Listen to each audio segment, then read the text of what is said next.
Bonjour à tous, Denis Lemierre pour une critique sans divulgateur, no spoilers, dites ça comme vous voulez. Je ne vais absolument rien dire qui pourrait nuire à votre plaisir de découvrir la nouvelle itération du Batman, le Batman avec Robert Pattinson et plusieurs autres acteurs. Je vais commencer et vous allez voir que c'est divisé par chapitre la vidéo, donc vous pouvez sauter directement au pour, au contre, à la fin de la vidéo, quoi que ce soit dans mes recommandations. Allez-y comme vous voulez, mais je veux juste vous présenter un peu moi, ce qu'est Batman pour moi. Et pour moi, Batman, ça a commencé lorsque j'étais très jeune. Et je vais vous montrer tout de suite, vous allez comprendre, c'est avec ma grand-maman. Je vous montre ça. Riez pas, s'il vous plaît, mais vous allez comprendre. Ça, c'est moi. C'est moi, ça, en Batman, OK? Avec ma grand-mère, j'étais, ouf, je devais avoir quoi, 3 ans, 4 ans, 5 ans maximum. C'est un costume que ma mère a fait. OK? C'est un costume que ma mère a tricoté, cousu, fait pour moi. Et j'allais passer l'Halloween avec ma mère et ma grand-mère en Batman. Et dans ce temps-là, bien sûr, l'influence du costume venait de la série de 1967 avec Adam West, que je regardais souvent l'après-midi ou les week-ends. Je ne me rappelle plus quand vraiment, là. Mais les pif, pow, bang de Batman, ça, c'est de la nostalgie. Ah, c'est sûr qu'aujourd'hui, tu regardes ça et tu fais comme... C'est cucu. Mais oui, c'est le plaisir d'avoir grandi à cet âge-là. Je vous dirais que la grande folie pour moi, bien sûr, quand j'étais tout jeune, en 89, il y a eu bien sûr la sortie de Batman de Tim Burton avec Michael Keaton et Jack Nicholson dans le rôle du Joker. Et je me rappelle, lorsque j'étais au secondaire, j'ai déjà... C'est à partir de cette période-là que je commençais vraiment à lire les magazines de films, de Comic Scene, de Starlog, Wizard qui est venu par après. Et j'étais le premier, je parlais à mes profs à l'école, je disais Jack Nicholson va jouer le rôle du Joker, mais je savais même pas c'était qui vraiment Jack Nicholson, donc j'ai regardé des films comme The Witches of Eastwick et d'autres films que Jack Nicholson avait joué dedans pour comprendre c'était qui cet acteur-là qui allait faire le Joker, c'était vraiment différent de ce que j'avais vu moi étant plus jeune avec la série de Adam West. Et puis, ben, c'est ça, moi puis mon meilleur chum dans ce temps-là, qu'on joue encore aujourd'hui, Patrice, on a été au cinéma en autobus, on a été voir le film à 89. Je me rappelle encore quand on était voir le film. Le logo qui bouge au début, la musique de Danny Elfman, les prestances de Jack Nicholson dans l'hilarant Joker et toute la gang, la folie Batmania, tout le monde avait des t-shirts de Batman à Montréal et partout ailleurs en Amérique du Nord, peut-être même ailleurs dans le monde. Alors c'était la folie, puis on a vécu ça. Puis nous, dans notre jeune temps, on n'avait pas un film de Marvel ou de DC à toutes les 2 semaines ou à chaque mois comme aujourd'hui, gang de chanceux. Il fallait attendre des années avant d'avoir une suite. Et finalement, on a eu une suite 3 ans plus tard avec Batman Returns. On voyait les posters, les magazines avec les photos de Danny DeVito dans le rôle du pingouin. Je trouvais ça macabre, mais en même temps, je trouvais ça mystérieux, puis le fun. Là, je me disais, ah, ça va être mature, ça va être cool, mais en même temps, c'était plus féerique et fantastique. Puis j'ai adoré ce film-là, sauf que les studios, ça a l'air qu'on n'a pas aimé après. Je vous compte pas toute la vie de tous les films de Batman, mais disons qu'après ça, au moins, j'avais eu le plaisir de voir finalement Robin au cinéma, même si le film de Batman Forever n'était pas incroyable. J'ai encore même les tasses de McDonald's chez moi, les 4 tasses avec Two-Face, euh, Riddler, Batman et Robin. J'aurais dû les montrer, mais c'est vraiment juste pour la critique. Là. J'ai aussi regardé pas mal, c'est pas tous les épisodes de Batman The Animated Series, qui est devenu très populaire après ça sur WB Network, ou je me rappelle plus sur Fox Kids. J'habitais aussi un bout de temps en Floride, donc j'ai profité de la Batmania aux États-Unis. Qu'est-ce qu'il y a eu aussi par après? Oui, Batman and Robin, c'est ça. Ça sortait lorsque j'habitais en Floride, donc j'ai profité de la manne américaine du côté média très très fort américain. Lorsqu'il y a eu la popularité de Arnold Schwarzenegger dans le rôle de Mr. Freeze et George Clooney dans le rôle de Batman, et tralala, on sait que le film était vraiment pas débile. Là. Mais dans ce temps-là, même j'allais en Floride, il y avait ce qu'on appelait les WB Store, des magasins carrément de Warner Bros. Tu rentrais là-dedans, tu peux acheter des cafetières en forme de Tasmanian Devil, ton poêle vaisselle en forme de Bugs Bunny, puis Daffy Duck. Tu peux acheter Mr. Freeze en genre de figurine, un peu comme aujourd'hui qu'il y a avec les Hot Toys. Toute cette affaire-là, c'était fou. Tu avais une carte de crédit, tu pouvais te la loader, en tout cas, facilement là-dedans. Fait que ça, c'est mes souvenirs de ça. malgré que j'ai tellement pas aimé ces deux derniers films-là, lorsque Batman Begins est sorti de Christopher Nolan, je voulais rien savoir de ça. Je voulais plus rien savoir de Batman. Pour moi, c'était fini. Et c'est mon chum Stéphane Colbert, que j'ai revu tout récemment. Stéphane, si jamais tu vois la vidéo, salut en passant, qui m'a convaincu, il m'a comme tiré de force pour aller au cinéma pour aller voir le film. Puis finalement, j'ai fait « Hey! » Et j'aime ça, c'est bon ça. Par après, ben là, ça a été la folie qui, tant qu'à moi, reste mon préféré de Dark Knight avec le Joker là-dedans qui est carrément fou allié. Et performance incroyable qui a valu un Oscar à Heath Ledger. Et puis, on sait qu'il est décédé. Tralala, il y a eu un peu de oui-dire en autour de ça, mais le film en tant que tel va rester, tant qu'à moi, mon préféré. Même aujourd'hui, je vous parle de Batman, mais The Dark Knight reste mon préféré.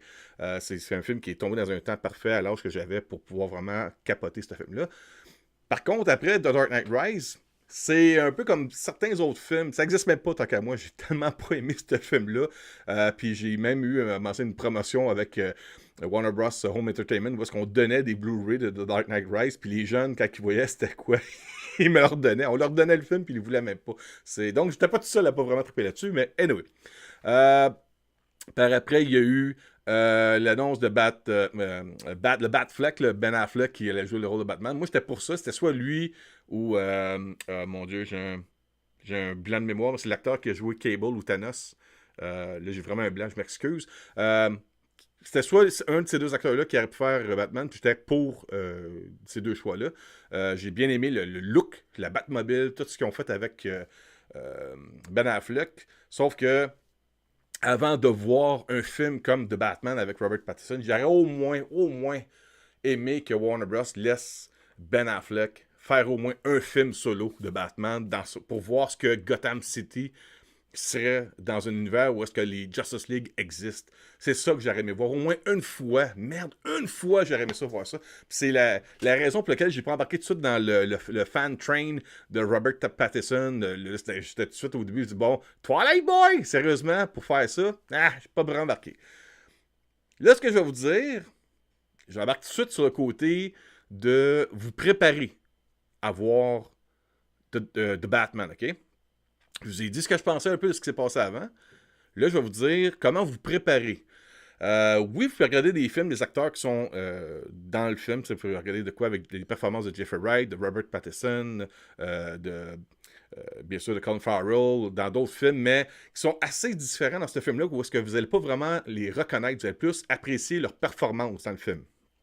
Moi, je vous dirais que pour X raisons, il y a 4 films que j'ai retenus, que je recommande à tout le monde depuis que j'ai vu le film jeudi passé. Et c'est ces films-là. Bien sûr, d'après moi, il faut que tu aies vu The Dark Knight. C'est le film qui se rapproche le plus de The Dark Knight. Je parle pas de l'histoire, je parle le mood, l'évolution du personnage, l'environnement, tout ça, c'est ce qui se rapproche le plus de Batman, de Dark Knight.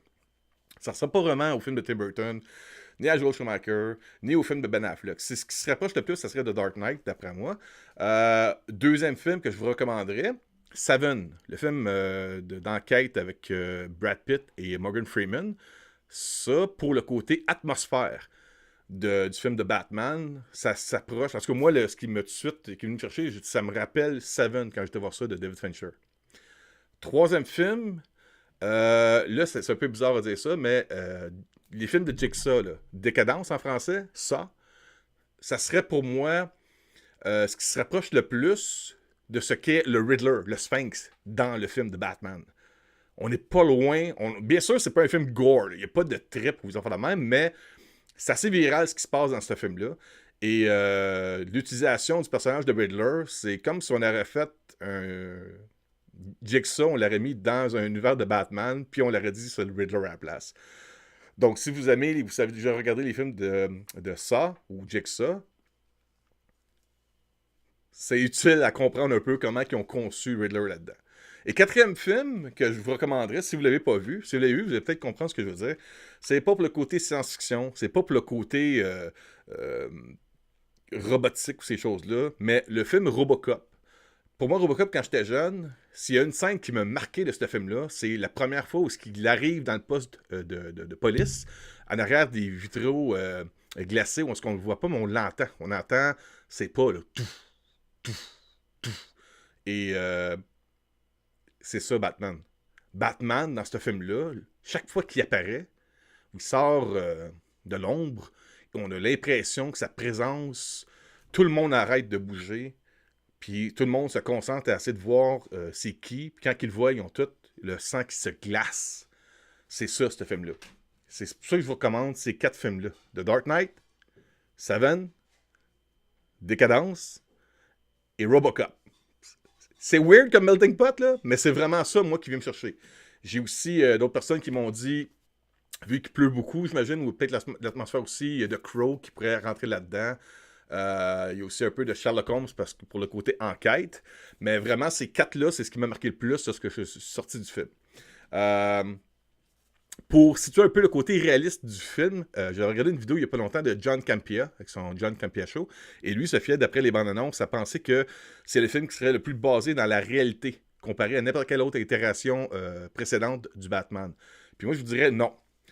The Dark Knight et The Dark Knight Rise sont vraiment plus ancrés dans la réalité que ce que l'on voit dans l'univers de Batman. On n'est pas dans le Tim Burton, mais c'est un entre-deux. Il y a un petit côté fantastique, gothique, plus que ce qu'on voit dans les films de Christopher Nolan, mais on est quand même dans un environnement très réel. C'est-à-dire, on voit les véhicules, on voit des Jeeps, on voit des véhicules qu'on voit de nos jours là, dehors, mais il n'y a pas vraiment de dates qui sont spécifiées. On ne dit pas, ça se passe en 2020, c'est comme tous les autres films de Batman, on ne met pas de date parce qu'on ne veut pas placer ça dans une période de temps précise pour l'outdater dans certaines années.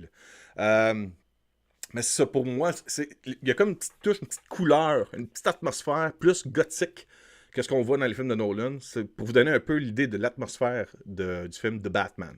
OK? Fait que ça, c'est pour ce que moi, je vous offrirais pour comprendre ce que j'ai perçu du film, de l'univers et des personnages importants, les principaux de Batman. Pour les pauvres. Pour les pauvres, OK, il y a Batman qui est énormément présent à l'écran durant le film et il est efficace en tant que personnage principal. Je vous le cache pas, le film s'appelle Le Batman, The Batman. Vous n'aurez pas vu aucun autre film ayant le Batman comme personnage dans le titre aussi présent à l'écran que dans ce film-là. Si vous voulez voir Robert Pattinson en tant que Batman, vous allez en avoir pour votre cash. J'ai réagi ça à un moment donné avec... ma fille était à côté de moi lorsqu'on était aux Allemands Média, puis je dis, ça n'a pas d'allure. On voit Batman, je pense, le 3/4 du temps à l'écran. Le film, ça fait 2 heures qu'il joue, là, puis je pense ça fait 1h30 qu'on voit Batman à l'écran. C'est pas comme les autres films où est-ce que Batman apparaît juste pour sauver le monde, ou pour une scène d'action, ou pour conduire le Batmobile. Batman enquête. Batman fait sa job de détective. Batman, même lorsque Robert Pattinson est en Bruce Wayne, souvent, on va le voir encore que le maquillage, il n'a même pas pris le temps de se maquiller, il garde des parties de son uniforme parce qu'il y a des choses à faire. Le film, Bruce Wayne est là, mais c'est Batman qui est présent. Sur la durée de 3 heures du film, je ne sais pas exactement, je me trompe peut-être, là, c'est peut-être une illusion au fait que je trouve ça fantastique de voir Batman à l'écran aussi si longtemps. Mais il doit être à l'écran à peu près 2h15, 2h30 de temps. À l'écran, sur le 3 heures de Batman. Si vous voulez voir Batman à l'écran, vous ne serez pas déçus. On voit beaucoup plus Batman que tous les autres personnages du film, et surtout même plus que Robert Pattinson lui-même en Bruce Wayne. Il fait une très bonne job en passant dans le rôle de Batman. Robert Pattinson livre une très bonne performance, puis il m'a même donné le goût de le revoir dans des suites éventuelles. Lorsque ce film-là a fini, j'espère, je me croisais les doigts, j'espère que ce film-là va marcher. Ça devrait marcher. Puis j'espère que cet acteur-là va vouloir jouer à long terme le personnage de Bruce Wayne Batman pour 2, 3, 4 autres films de cet univers-là. Pour ce qui est de Catwoman, elle est vraiment incroyable. Pour moi, ma préférée, ça restait jusqu'à aujourd'hui Michelle Pfeiffer. Et à l'âge que je suis rendu, Michelle Pfeiffer reste encore ma préférée. J'ai pas les yeux pour vraiment tomber sur le charme d'une jeune demoiselle. Pour moi, une femme, c'est plus comme une femme comme Michelle Pfeiffer. Donc, elle va rester, d'après moi, jusqu'à ma mort, ma Catwoman préférée. Mais je vous dirais une chose, Zoe Kravitz a rempli son rôle perfection. OK? Elle fait très bien son travail. Elle est très utile à l'histoire et au déroulement du film en passant. C'est pas un cameo, c'est pas juste 2-3 scènes. Elle devient un peu l'acolyte de Batman et les deux travaillent ensemble à partir d'un certain point dans le film jusqu'à la fin. Et, très utile. Le personnage de Catwoman, c'est pas juste un personnage rajouté pour vendre des figurines ou des Hot Toys. Mais les Hot Toys de ça devraient être assez incroyables. Le pingouin, malgré le fait qu'il est très différent, il fit parfaitement dans cet univers-là. Curieux même de revoir le personnage, parce que ça a l'air qu'il va y avoir une série sur HBO Max basée sur le pingouin. Alors, dans le film, il n'est pas un personnage important. Non, je dirais pas ça. Il est quand même important. Il n'est pas un personnage principal, mais il est toujours en arrière-scène. On le voit souvent. Et il y a des scènes avec Batman, il y a des scènes avec d'autres personnages aussi. Je ne vais pas dire c'est quoi. Et il est très, pas drôle, mais genre de mafioso, je sais pas comment dire ça, là, qui a pas la langue dans sa poche. Disons qu'il il sort des jargons assez vulgaires et même quand il est dans les coins et sur le point de perdre une bataille, il continue à donner de la merde aux autres. C'est c'est spécial comme personne.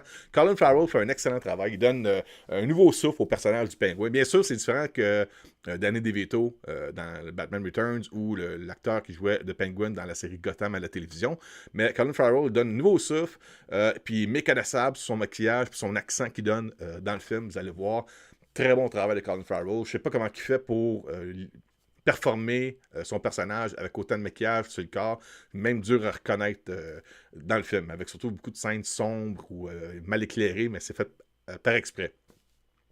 Le réalisateur Matt Reeves utilise des éléments des comics. Je donne un exemple dans The Long Halloween, qui est une histoire de Batman qui est très populaire. Il y a des éléments qui se passent là-dedans. Et dans le film, on parle de choses qui se sont passées, mais elles se sont passées dans la bande dessinée. Vous comprenez un peu ce que je veux dire?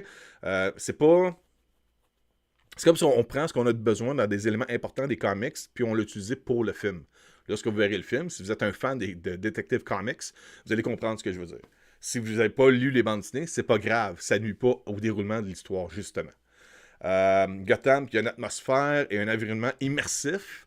Ça donne une atmosphère parfaite pour le personnage qu'ils ont développé avec Robert Pattinson pour Batman. C'est right on spot. La Batmobile. Je vais terminer mon dernier élément pour la Batmobile. Je vais vous dire, c'est cru. Vous allez peut-être rire de moi en disant ça. Mais lorsque la Batmobile rentre en action, vous la voyez pas venir pantoute. Et lorsque ça arrive, j'avais le scrotum qui me chatouillait comme c'est rarement arrivé. Il y a une dose de testostérone qui vous monte, qui vous rentre dans le sang, qui vous réchauffe, qui vous émerveille les yeux. Si vous aimez les chars, les roadsters, les whatever, tu sais, le Charger avec le gros moteur V8, c'est incroyable. Je vous dirais que la scène où est-ce que la Batmobile rentre en action, on en voit un peu dans des séquences dans la bande-annonce. Ça donne un peu le même effet que ce qu'on voit avec le Tumbler dans Batman Begins. Au début, là, de la première scène d'action avec le Tumbler. Et pourtant, quand je voyais le design de la Batmobile en photo, j'étais comme un char modifié, that's it. Mais encore là, vu que Bruce Wayne, Batman, en est juste à sa deuxième année en tant que Batman, c'est correct. On est à son début. Mais en même temps, ils ont réussi à mettre de la testostérone, c'est stéroïde dans ce char-là. Le son, le visuel, puis ce qu'ils font avec le char là-dedans. Ah, si vous n'êtes pas prête pour ça, vous n'êtes pas prête, je vous le dis, si vous pensez que ça va être écœurant, ça va être encore mieux. Dans le cinéma, on était peut-être une 20-25 personnes des médias pour voir le film. Je pense que tout le monde se tenait après le banc quand il y a eu la scène d'action. C'était mongol, OK? La Batmobile a fait la job en sacrifice là-dedans. Ça, c'est pour les pour, OK? Bien sûr, pour moi, comme je disais au début, j'ai préféré The Dark Knight. Donc, ce film-là, je vous dirais que c'est pas un film parfait. Il y a quelques éléments, vous allez peut-être être déçus, que je ne donnerai jamais un 10 sur 10 à ce film-là. C'est quand même, vous allez voir à la fin, là, c'est un excellent film. Là.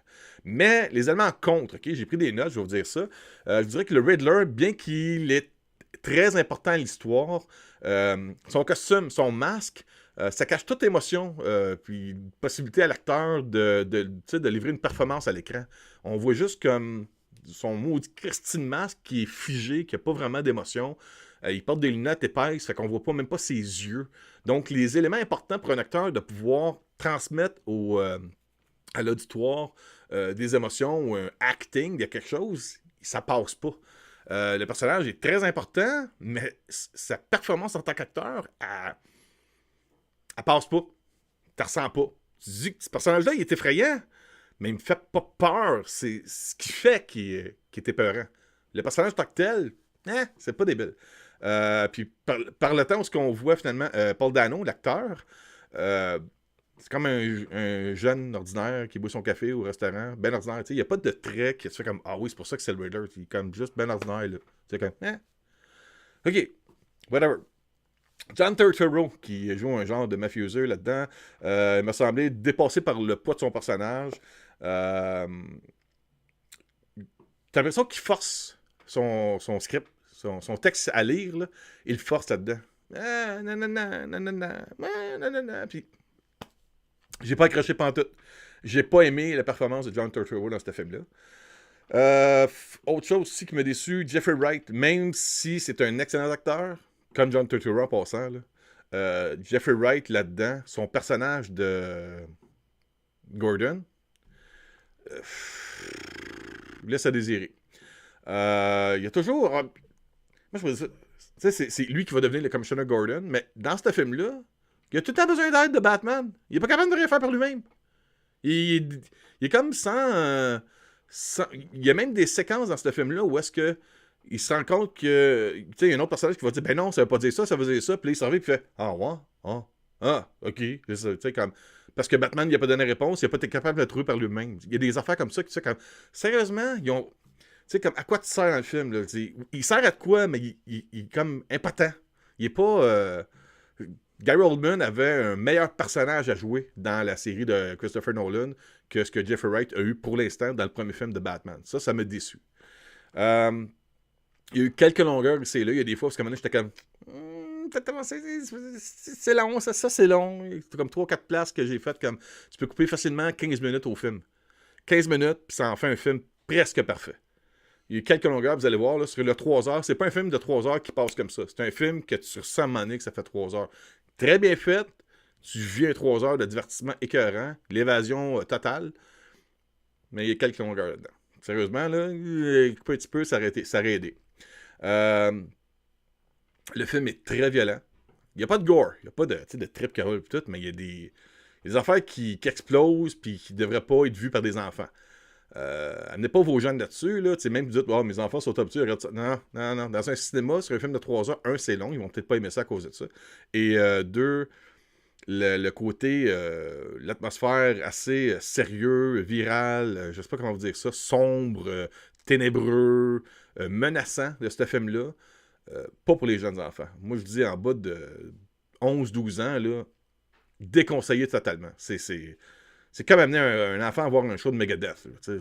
Oui, il y en a quelques-uns, peut-être parmi vous, vous connaissez des gens qui disent « Wow, j'amène mes enfants au show de heavy metal, puis ils aiment ça autant que moi. » Mais on s'entend que ça, c'est la minorité. Moi, je dirais qu'en général, ce film-là est vraiment pas fait pour les jeunes.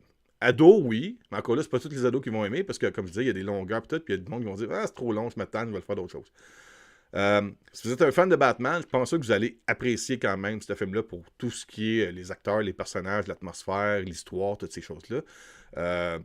Mais c'est ça, c'est extrêmement violent, donc pas pour les jeunes et moins jeunes. Quand je dis moins jeunes, c'est plus les comme 10, 11, 12 ans. Moi, je dis les jeunes 5, 6. Amenez pas les enfants là. Même s'ils se vendent des jouets de McFarlane Toys là, sur le film de Batman, achetez-leur les jouets s'ils veulent, là, mais le film, vraiment pas conseillé. Une affaire qui m'a gossé pendant le film, c'est arrivé à plusieurs reprises. Quand je dis plusieurs reprises, c'est comme 3, 4, 5 fois. On a des séquences où est-ce que le Matt Reeves, ou peu importe le cinématographe, il plante la caméra en plein devant, mettons, une motocyclette. Puis là, peu importe le personnage qui démarre le moteur. Puis quand t'as le moteur, ben, le phare allume. Puis t'as l'allume d'en face. T'es comme, qu'est-ce que c'est ça? Tabarouette! On va voir le film à IMAX. Là. Le film est très sombre. tes yeux se comme habituent à la noirceur. Tu apprécies le côté comme sombre, ténébreux du film, l'atmosphère de Gotham. Puis là, paf! En IMAX, t'as le spot qui prend grosseur de l'écran, qui t'éclaire ça en pleine face, lumière au LED.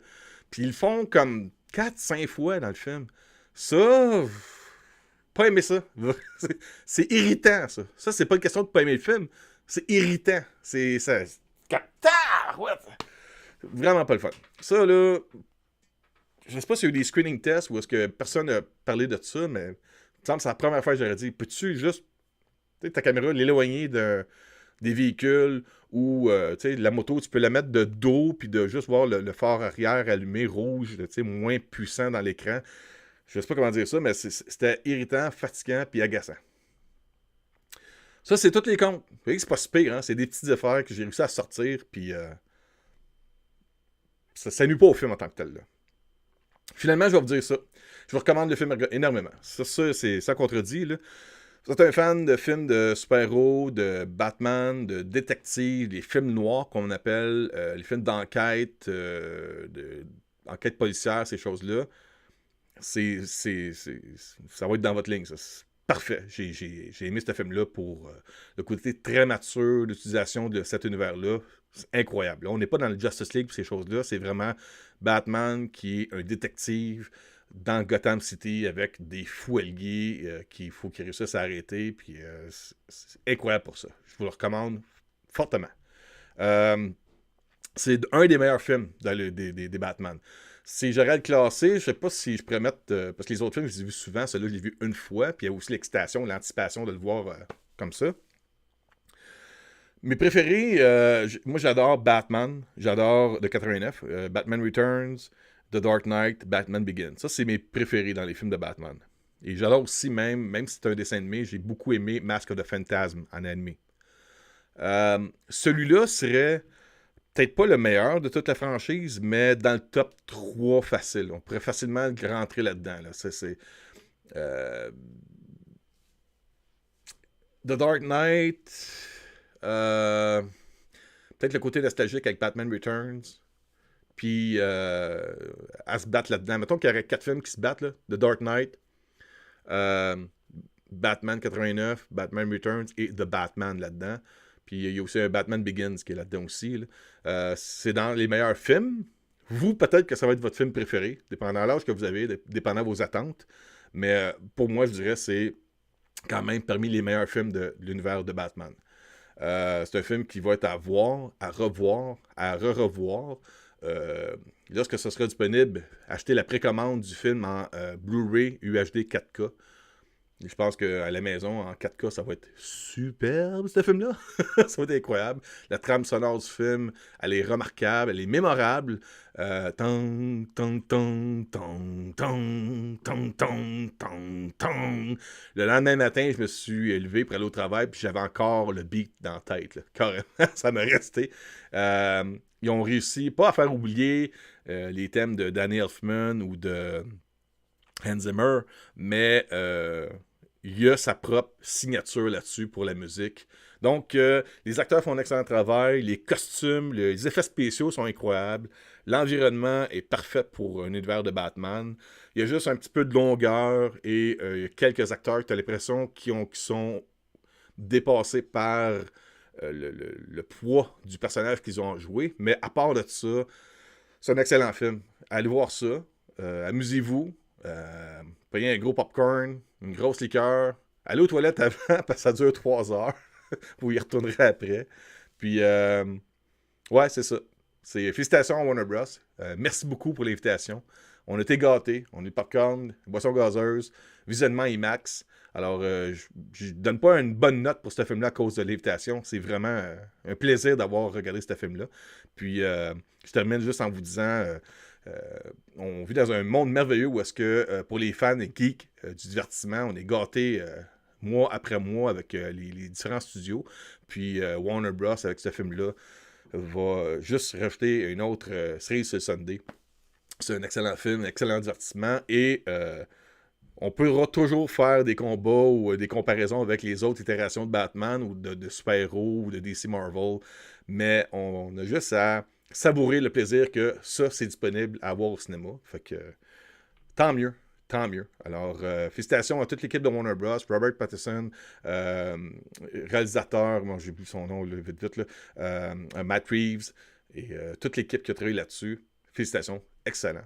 Alors, là-dessus, je vous dis merci beaucoup. Passez une bonne journée, une bonne semaine et allez voir The Batman. Vous allez avoir du fun comme des malades.